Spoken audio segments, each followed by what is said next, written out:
তুমি হাত দেখতে পারো কবে থেকে? আমি অনেক আগে থেকে হাত দেখতে পারি। তাই? আচ্ছা বলো আমার হাতে কি আছে। 2 হাত লাগবে। 2 হাত না, 1 হাত দেখেই বলো। ছেলে ডান হাত না বাম হাত? 2 হাত। 2 হাত। এই যে তোমার এই হাতের রেখা, এই 2টা হাতের রেখা যদি এরকম তোমার এক হয়, তার মানে হলো তোমার একটা চাঁদের মতন বউ থাকবে। মানে এই যে তোমার 2 হাতের এটা দেখো, 2 হাতটাই হ্যাঁ উপরে করো, হ্যাঁ এরকম করছি করলে তো। তাহলে হলো তোমার চাঁদের মতন একটা বউ আছে। আচ্ছা বউ থাকবে। এইগুলা তো অতীত, চাঁদের মতো বউটো এগুলো হয়ে গেছে। এটা অতীত না, এটাই বর্তমান, এটাই ভবিষ্যৎ, এটাই সব। মানে এটা তো হয়ে গেছে, ডান, চাঁদের মতো বউ হয়ে পরে গেছে। মেঘ আসলে চাঁদ ঢাকা পড়ে পড়বে না? মানে তাহলে তোমার কি হাত তো দেখা তোমার শিখলা? কাজ হইলো মেঘ যাতে না আসে, মেঘ দূরে সরায় রাখতে হবে।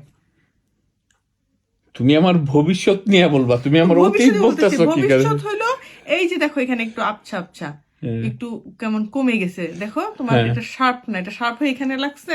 না।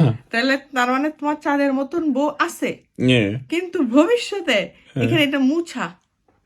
তুমি হ্যাঁ, যদি টেক কেয়ার অফ না করো, হ্যাঁ, যদি মেঘ আসে, হ্যাঁ, তাহলে তাহলে দেখো বউ নাই, এখানে বউ নাই। তাই।